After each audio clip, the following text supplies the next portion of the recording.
Hi. All right. So you wanna introduce us what we're starting off Yes, with? for sure. Okay. So yeah, welcome everyone. And we do have here, first of all, thanks for being here. And we do have here Michael Malachi, also known to us, to many as Mike, and he is the president and CEO of Pink Harbor CPAs. So to keep it brief, his firm works across for-profit and nonprofit and also government accounting, handling everything from detailed audits and complex tax issues to building budgets with organizations with a lot of moving parts. And we have him very much so eager to share with us today about his experience in offshoring and how he can provide insights on the best offshoring practices. So everyone, let's welcome Mike Mellace. Thank you, everybody. Thank you. So my name is Mike Mellace. As thank you for that great introduction. I appreciate that. We do here, we specialize in tax preparation, tax analysis, tax planning, tax problem resolution, and accounting and advisory services. The only thing that we don't do is we do not do any attestation standards. We don't do any audits, compilations, or reviews. But our firm is growing tremendously. And a big part of our growth is trying to figure out how we're going to staff people. So WeScalable has been incredibly helpful in properly staffing for the future. So I wanted to go over what our model is and how we work and what we think the best practices would be. So I think what I'm going to do right now is I want to share my screen. So everybody should be able to see my slide deck right now. You could be able to see that. Yes. Great. So as I said, I introduced myself and what I do. I'm a member of PASBA and the AICPA and the NJSCPA. I'm also one of the owners of Tax Mobster, which is a tax resolution training company. So here we go. So our overview, first I want to take you to a kind of an overview of the outsourcing methods. So for outsourcing, we can use one of really three models are being used out there. That is using an employer of record. So that would be using like WeScalable as your employer of record to outsource. There are also sites out there that you can hire gig workers from where if you need a one-off job type of thing done, like maybe a graphic artist work or website design, a gig worker might be good for that. I wouldn't use a gig worker for anything because of security and the kind of work that we kind of realm that we work in right now. But that would be a one-off gig worker. And then a direct pay model where you pay the person directly who is working from you and you wire money back and forth. The benefits of using the employer of record. So first, in order to have an agreement for an employee to work for you and for their work product to be owned by you, there needs to be a legal contract. In order to have a legal contract in the Philippines, you have to have a Filipino entity that is creating that contract. So you could write up as many contracts as you want through a United States company and send it over to a Filipino employee. That contract's not binding. It's absolutely worthless. You need to be using a Filipino company that acts as your employer of record, or you need a legal base of operations in the Philippines itself. So WeScalable creates that legal contract where that employee is working directly for WeScalable. They're the employer of record. We're in essence leasing the employee from WeScalable. The other benefit is the employee gets the government benefits. This is a major, major selling point for the government, for the employee to get employee benefits. Most employees don't get it when they're doing gig workers, they don't get anything. And having access to, for example, in the Philippines, you need to be working for 6 months before you can get medical benefits through the government. Very important. Their form of what we call in America Social Security and Medicare. It's very important. There's also night differential pay, and the employer of record can also manage health benefits too and purchase benefits at a cheaper cost than we can. And the Philippines has a 13th month pay. It's very unique. In America, we might give a Christmas bonus out. In the Philippines, you get a 13th month pay. So if you work at the same place all year long, in December, you get an additional 1/12 of your annual pay. And if you separate from service, you get your 13th month pay upon separation. The employer of record handles all of that and makes sure that you're legal. And that's what WeScalable does for us. They make sure that we scale to make sure that we're legal, and they manage all of these complexities for us to be able to legally be using people in the Philippines. The advantages of hiring the Filipino workers. Filipino workers are incredibly hardworking. They have a much, much different work ethic than we have in America. They are very, very proud of the work that they produce. They want to do a good job. They just want to be paid fairly. Their English speaking skill is a natural language and it's taught from preschool. Very important. When we go to outsource to countries like India, they're learning the American English language much, much later in life when they're in preparation to get a job to be outsourced. In the Filipino culture, it's taught very naturally. Their writing is commonplace on street signs and storefronts. If you're in the Philippines, you don't see, if you go to China, you see Chinese writing on street signs. You go to the Philippines, you're seeing English, even though English is not the official language of the Philippines. Everything is English. This is part because it's a very strong American culture in the Philippines. Americans were very involved with freeing the Philippines and everything. They were very involved with that, and the Philippines too as well understand their ability to outsource. So they not only the Philippines outsource jobs over to here, but they're also big on cruise ship lines. It's another huge job in the Philippines. They're understanding everything and they speak it in their homes. From the time they're in preschool, they begin to speak it. And Filipinos naturally they love American brands. When you talk to a lot of Filipinos, like we have Jordache jeans and things like that, or watches, they love the American brands. They love the American culture. They watch the American movies. It's like something. It's like a hero they look up to for many of them. Methods of working. So your employees, when you hire them, can have three real methods of working. They could be at a physical location where they work inside of a secured site, or they could be working in a coffee shop or a shared workplace, which I don't recommend whatsoever, because anybody walking by can see that. If you're outsourcing right now to a company in the Philippines, you want to ask them for pictures of what their work setup looks like. Because if it looks like they're working in a coffee shop or a shared workspace, you don't want to be with them. That's the most least secured way that you can do it. Because the person who's coming in and getting their coffee and their donut can easily use their phone to hack in over Wi-Fi and things like that. It's the most unsecured way to work. So you want to stay away from those people. And don't just take their word for it. Ask for pictures of the work setup. You can have a work from home setup where your Filipino employee works from home, or what we do a hybrid model. So our method of hiring. So the first thing that we do is we develop the job position and we send it to WeScalable. WeScalable then use that job position that's very detailed in what we're looking for, and they use that to go and do recruitment for us. So we pay WeScalable a recruitment fee, and they go get us candidates that might be good for our position. WeScalable then pre-interviews all the candidates and performs assessment tests for us. So the candidate, they meet with them, they make sure they know how to use a computer, they can get into the Zoom or the Teams meeting with them, they're coming in on time. They make sure that their English skills are up to par, so they test them in their English skills, not only a regular test, but also a verbal and an interview. They're constantly looking, what is their English skills like? WeScalable then schedules the interviews for people who they then send us over resumes. And then from those resumes, we pick, well, we like these people. And then WeScalable schedules that interview.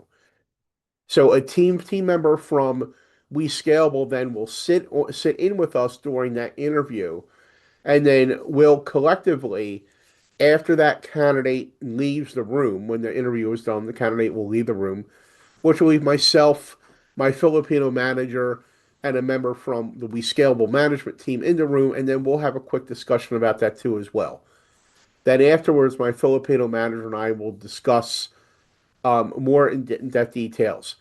If my Filipino manager and I have any additional questions, we'll then communicate that back to WeScalable, and WeScalable gets those questions. If we want them to do additional assessment tests, WeScalable will arrange that potential employee will go into WeScalable and do that assessment test right physically at their location so they can't cheat. Then we inform WeScalable if we're going to select a candidate or if we need more candidates. Sometimes you interview people and people just seem like they might be the right match on paper, but when we meet with them, they're not the right match. And then WeScalable with no problem, no hesitation, no kickback, goes and finds us more people. WeScalable then extends the job offer and the contracts to the employee. It's real important. We're using an employer of record. WeScalable is the employer of record. WeScalable is the person that writes the contract up containing the information that we need in that contract. And then the person comes to work for us. They accept it and they come to work for us. We use a hybrid work model. So in our work model, the candidate first must go to the WeScalable office to work from home for 30 days. If they can't show up on time during that 30 days, they let them go. We haven't had that problem, but WeScalable goes and manages and makes sure that they're set up, that they're showing up on time, that they have a positive attitude, and that they're alert. Because there are times where they got to be doing, work on their own, or many times doing work on their own, and WeScalable's there to walk around and make sure that they're not nodding off, that they're actually working, that they're not doing things they shouldn't be doing. We then have a 30-day perfection period. So if they have 30 days of perfection where they showed up on time, they're alert, they're doing everything they got to do, we then release that new employee to go work from home. This is a big, big, big uh, marketing tactic to a lot of Filipino employees. There's people that they're a different culture than work in America. Work from home is something they all would really strive to do. To commute like a 7 mile trip in America might take us 10 minutes. To commute that 7 mile trip over in the Philippines could be 3 hours. So working from home is a big thing. If the employee's having, if after we release them from home, there's any problems, we then we notice a problem, then WeScalable says, you know what, we're going to bring them back in our office. We can bring them back in our office, and then WeScalable will manage their attendance and their alertness. And then when they're ready to go back from work from home, they can. Not everyone can work from home. We've been very fortunate that we've had very good luck with it so far. Our computer work models. So we use a physical on-site server. We're currently using individual workstations, but we're moving to an on-site virtual server running Hypervision with redundant visualization cluster. The reason why we're doing this is because as your business starts to get bigger, using cloud-based a lot of times becomes cost prohibitive. So the more that you can control your cost and your speed, you want to control your cost and your speed. Where things in the last 7 years or so have gotten out of hand with the per employee, per this, per that type of model. We advise our companies we do their accounting for to control their costs. We try to control our own costs too as well. We use Splashtop for the employees connection from their computer into the Philippines to their computer at the physical on-site of our office. So we use Splashtop and we make sure that's set up the right way. Teams is the only application that we allow. So there's a little computer in the Philippines. The only application that's allowed on that is Teams. You want Microsoft Teams to work outside of the RDP. If they can't get an RDP, they can't use Teams. Also, Teams works a lot better physically on site because Teams is connecting into Microsoft's Filipino servers. You don't want them to have to connect all the way from the Philippines into an American server. Both the computer in the Philippines and the USA on-site computer are provisioned with Splashtop properly, as well as our firewall. It's for security. No one's getting into anything they shouldn't be in anyway. And when you're properly provisioning them, the speed is very, very fast. Our acceptable ping value must mean at least 250 milliseconds, but we're trying to get lower that into the 150 market. And then our office runs a 1 terabyte speed connection. We're currently running one terabyte line. If we continue to grow, we'll probably add a second terabyte line into as well. The at-home setup. Now, when someone is released to go work from home, the first thing that we do, Philippines internet is much different than the American internet that we have here, the speeds. So in the Philippines, their basic internet is a very, very low grade internet speed of maybe 10 or 15 megabits a second. We pay, and it's very cheap. It usually runs around $35 per employee. We give them the money, we fund them to have high speed internet at their house. So they get between 3 and 500 megabits a second for about $35 a month, roughly. So we make sure that the internet is hooked up in their house.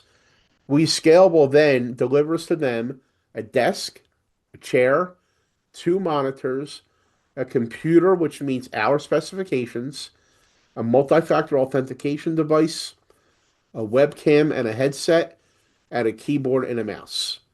We then deliver to the employee's home through Amazon. We give them an additional wireless headset because they have a wired headset. So we get them a wireless one, a wireless mouse, and a wireless keyboard. It makes the employee feel extremely special. First, they're getting like bonus things. Secondly, if something happens with a keyboard or a mouse, we now have two that they can switch in and out of really quickly. For security, the way that we do security is every employee uses a multi-factor authentication device. That MFA device has two authenticators on it. It has first a Microsoft Authenticator. We only use the Microsoft Authenticator for Microsoft Office only. That is it. The reason why we only use for the Microsoft applications only is because the Authenticator for Microsoft is very sluggish, very problematic. We also use Google Authenticator. That's primarily used for Keeper and anything that Keeper can't be a multi-factor authenticator for. Keeper is used for all password management except for Keeper and Microsoft. Keeper can't maintain the password for Keeper, and then Microsoft products have to be maintained outside too as well. Keeper is restricted to only be accessed by the IP on the employee's physical workstation in our office. So now think about this. In order for them to access the majority of their usernames, passwords, and MFA, the person has to log in from their computer in the Philippines into ours, now our RDP that we have over here. Let's say we let the employee go, and the employee says, "Well, I want to break in and hack into your server." They can't because we've lost access to our computer over here. They've also lost access to all of their passwords. All their passwords have to be complex and stored in Keeper, and we monitor that.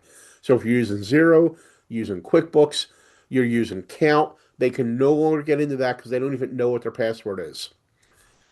Splashtop is set up that Splashtop cannot be dragged. You cannot take information from our server and drag and drop it to their physical computer over in the Philippines that they have. That physical computer is only running Teams. It can run Teams. It could give them access so that they could log into Zero and other platforms, but they cannot physically act. They cannot drag and drop any data away. We're in the process of deploying kill switches to their MFA devices. So if, for example, we do separate from service, that remember that MFA device still has the MFA to be able to log into maybe Keeper or Microsoft. We send over a kill code, and that MFA device becomes nothing more than a paperweight at that point in time. Passwords are only shared via Keeper. So I know there's a lot of firms out there where you have a bank connect, you have view only access to a bank, and you have usernames and passwords.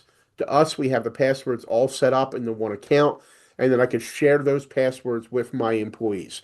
They lose access to Keeper, they lose access to everything. Splashtop is set up to grant computers access to the USA workstations, and we're moving to the additional security area we're moving to is an MFA to log into the physical on-site USA computer, just as another level of protection.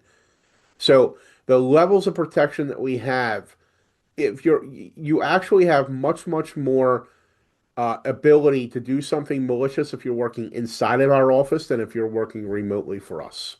The only negative that you can never do when you have people working from home. When they're working from home, you can't prohibit them from having their own cell phone right there with them. So, could they take a picture of something that they shouldn't have maliciously? They could, but we have to just hope that that doesn't happen. Where they take a picture of banking information or something like that. But it's still they could do that if they're working right here. If they're working in the WeScalable office, if you set yours up where they're working at the WeScalable office over in Manila, they can't even have their telephone next to them. So that is an advantage if you want them to work in Manila there. For our IT infrastructure, the American IT systems, we have an American team that handles our IT over here. In the Philippines, WeScalable handles all of our IT needs in the Philippines. So remember, WeScalable goes and delivers the physical computer to the person's house, or if they're working in the office, they have all the physical computers there. If anything goes wrong, WeScalable does that. Let's say it's Tuesday and the computer that our employee is using, a physical computer just crashes. Ron will immediately have a computer brought out there to go and swap out that computer and have it set up. So the downtime is extremely, extremely minimal. You need an IT team out there. They're having trouble setting up the initial application to get splashed up initially load things. Ron's team, WeScalable, they handle all of that for us. Our work hours and our schedules. So our Filipino employees work U.S. time. We don't allow any modification from that U.S. time where they can work overnight, our overnight, which is their daytime. They have to work our U.S. time. Remember, they're going to get night differential pay, so they get extra pay for working that night differential. And their normal hourly rate, we in America, we pay a much higher normal hourly rate than Filipinos get to as well. That's what makes outsourcing more attractive to them. We do not adopt the Filipino holidays. There's like 12 Filipino holidays. There's a lot of them. What instead we have is all of our people are highly skilled. They're college graduates. We're allowed to have them as salary-based people. So we have special contracts. And again, WeScalable does that for us. They're the employer of record. They create the contract to say, this is the holiday schedule that you're going to be using. Our holiday schedule is we're closed Christmas Eve to January 1. We closed that down. I decided years ago this is the way I wanted to go, and it's great for employee morale, and everybody gets to be home and relax and enjoy their Christmas holiday. We close on Memorial Day. We close on July 4th. We close Labor Day, and we're closed Thanksgiving and Black Friday. Because of the cultural difference, there might be a holiday that a Filipino wants to take off that's important to them. So we also allow them to have one floating holiday. We give 10 days of PTO. The typical standard for Filipinos are 5 days of PTO. We give 10. We provide health insurance. So if you're using the employer of record, you have your option to either buy in for the employer of record to their health insurance, or you could pay directly. Filipino health insurance is extremely cheap. Vision self-funded. This is a big thing that we do. So remember, people are working using a computer. You want to make sure that they can see the right way. The first thing we ask our employees, any employee, whether they're American based or Filipino based, how is your vision? If they tell us the vision has problems, if they use corrective lens, we say, when's the last time you got your vision checked? We immediately, if it's they tell us, oh, it's been 2 years, 3 years. The Philippines run into this where they might have had their vision checked for 7 years. Go get your vision checked. We're going to pay for it. We're going to buy your glasses. Why? Because the better they can see, they're not confusing a 3, 6, an 8, or a 9. They can see the difference in the numbers. They're working better for you. We also adjust time for Singbang Gabi. Filipinos are a very heavily Catholic nation. Singbang Gabi, it's called the Mass of the Roosters. It's a Catholic tradition for many. And they start church very, very early in the morning for the 9 days leading up to Christmas. And we will allow to adjust time for their religious observations. Our pay scale for we pay set we have a salary that they agree to a contract for, and that covers their Monday through Friday work. For us, If they work over 40 hours Monday through Friday, we pay that over 40 hours, and this be work hours. So remember I said like we're closed July 4th? Well, that July 4th, if it lands during a work day, that July 4th is say ends on Wednesday. Well, Monday, Tuesday, Thursday, Friday, they only work 32 hours. If they work 37, they're not getting time and a half.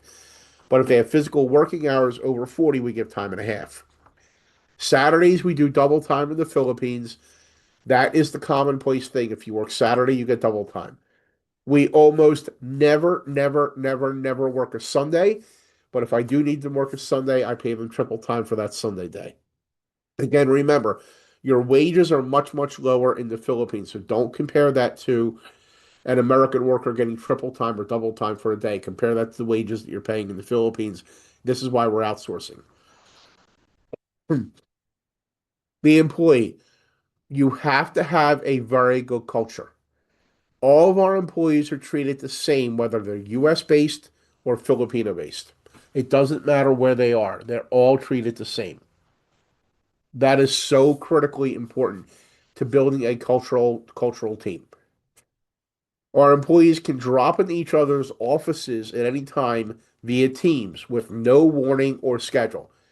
So if I want to drop into one of my employees' offices, like how we walk into an office, they go into Teams, they hit the button for a video call, and they are right there. No one needs any warning or any schedule if they don't have meeting time, as long as they're not in a meeting that's appearing in their Outlook calendar. All of my employees are client facing. I don't hide my Filipino employees in the basement and not tell people that they're working for me. I make sure that all of my people have at least a C1 English skill, and they're all client facing. Many of them have voice over IP lines where they can call my American based customers. Why have it that your Filipino employee has to have one of your American staff reach out to the company? No, you're just wasting time when you're creating that big cog in the wheel. We provide continuing education through Udemy courses, the ICPA webcast, and then we also do our own internal training. Very, very important. For any success of any firm, you have to be providing the right training. And our communications methods, we have Teams, we use WhatsApp. Because remember, our Filipino teams are in the Philippines. We're not using our telephone. We're not calling the Philippines. We're using WhatsApp and calling them. And then most of us have voice over IP phones too as well. We also have a Filipino manager. So our Filipino manager monitors the attendance and the alertness of our Filipino staff. So they look in Teams and make sure it's everybody always green. If someone starts to go orange, the Filipino manager sees it, reaches out to the WhatsApp and says, "Hey, what are you doing?" Making sure that there's not a problem. There could be a problem where there's a weather incident, the internet goes out, but most importantly, we're making sure because they're working overnight, they're not falling asleep or something. The Filipino manager monitors that. The Filipino manager also has access to an emergency slush fund. So let's say there is a mouse that the mouse stops working, the backup mouse isn't working. The Filipino manager can wire money over to the employees so they can go to the store real quick and pick up a new mouse and they're back to work again. In addition to managing the Filipino staff, it improves the Filipino morale for us to have the Filipino manager. The Filipinos are seeing a fellow Filipino that's managing them. So their Filipino manager, they're sensitive to work environment and they understand everything. The Filipino manager also schedules staff meetups. So see how us in America, our staff will just go out to lunch together. We can't do that. We can't fly to the Philippines and take our Filipino people out to lunch. The manager then will schedule a meetup and they'll go out to lunch, go to a movie, do something together. They handle positive and negative conversations. So if I'm having an issue with a Filipino employee, I'll usually put that to my Filipino manager to go and handle. So it could be a positive thing where we want to give somebody a raise or a negative thing like, we're having a little bit of an issue. We don't feel as though you're being productive. What's the issue with your production? The Filipino employees they're not as intimidated as if they have to talk to me or one of my American managers. They're not as intimidated. It provides a better work culture. He also monitors their work production. He manages their IT setups and onboarding. This is big.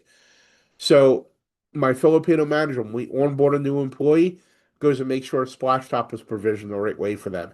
Make sure that if we have to give them access to keep or whatever we got to do, the Filipino manager handles all that stuff and teaches them how to use it. And he also empowers truthfulness. So remember what I said, if somebody's light starts to go orange that they're not working, they haven't been active for 30 minutes. They to me, that if I reach out to a Filipino during, WhatsApp, they could say to me, "Oh, the power went out." The Filipino manager knows there's no reason your power shouldn't have went out. You you are, you're I don't see any outages, they have ways to look it up. I don't see any outages.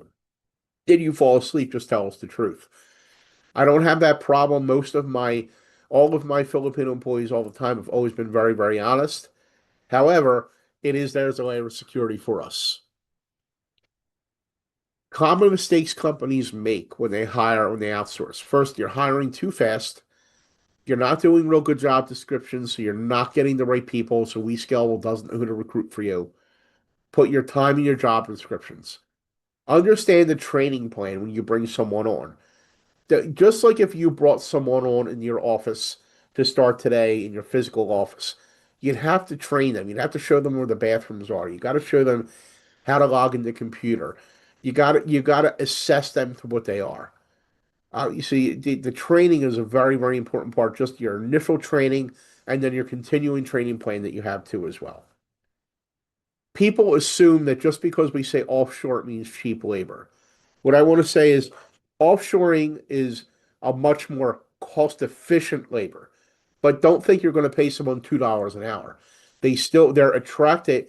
Filipinos are working overnight to work for American companies because they're making more money and they have a much, much better work environment for American companies than they do for Filipino companies. And then the other issue is no security plan.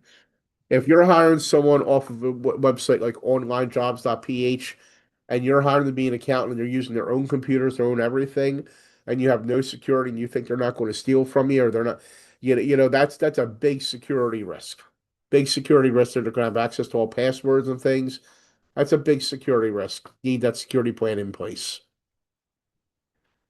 Additional pay. So remember what I said we have time and a half, double time, triple time, different things somebody might get extra money for. With that extra time, their salary job is between for us, that salary job is their normal work schedule. Anything in addition, we transmit that money. We use Remitly and we do direct transfers the money from our account directly to the employee's account. The transfer happens near instantaneously, like less than 30 seconds they have it. So you tell them to transfer it in 30 seconds they have it. It builds great trust with your Filipino employee. Any taxes that would be due on that, it's up to the individual Filipino employee to report that to the government themselves. So we're not paying taxes on the additional remitly because when you do use an employer of record, you do have to pay, just like we have to pay our share of Social Security and Medicare, we have to pay our share of that. When we're paying them like bonus pay, that's up to the Filipino person to pay not only our share, but their share out of that too as well. The money's, like I said, the money's transferred instantaneously and we use it for bonuses and extra pay. The results of the metrics for success. So our employee morale is through the roof. I have never had a fellow employee leave me for another job, knock on wood. I've been very, very lucky with that. I think that's because of the culture that we have. Our productivity is super high. They want to work for me. They're very proud they want to work, but especially in the culture that we have over here at Pink Harbor, they want to be part of our team. So our turnover, our drop rate has been we've let one person go because they weren't meeting to our standards. Other than that, no one's left me whatsoever. We do have a huge cost savings too as well, and our project turnaround is very high. I know there's some firms out there that they'll pay on a performance-based pay model.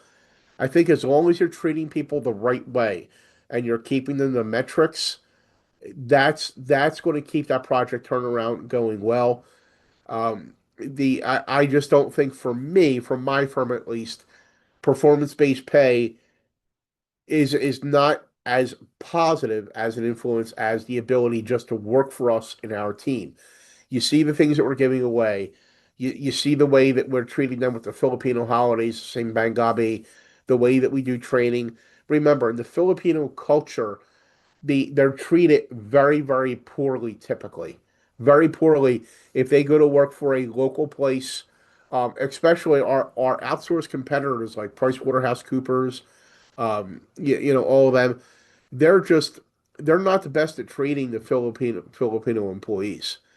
And for some companies out there, let's say they do a job the wrong way, they'll tell the Filipino employee, you did this job wrong. In addition to working your 40 hours, you need to work another 5 hours to fix this job too as well. So they make them work for free, or they expect them to be available 24 hours a day. It's a very poor culture. That's why a lot of Filipino employees also want to work for our American companies too as well. We usually have a much higher, better work culture, but especially for us, all the things that we live like from starting out from day one. Do you need eyeglasses? Like people don't ask that, and we self fund that. Putting high speed internet in their home if they're working from home, delivering top notch computer equipment to them. They do not want to leave us once they're with us. So that is my presentation. I'm going to turn it back over to Grace. All right, thanks, Mike. And yeah, I think we're going to open the floor for questions, as I believe we do have some firms who were able to attend today's webinar. And I'm pretty sure everyone has questions. But okay, I think I'm going to start off with my question, Mike. So if you can summarize in one word or one sentence the key to success in offshoring for you, what would it be? I think it's two things. I think it's one, having the relationship that we have with WeScalable. It is to us, it's a no-brainer to be using an employer of record, and a team like WeScalable that has been with us every step of the way. That even monitors what kind of computers they need, what's the right kind of person, providing that culture. It's critically important.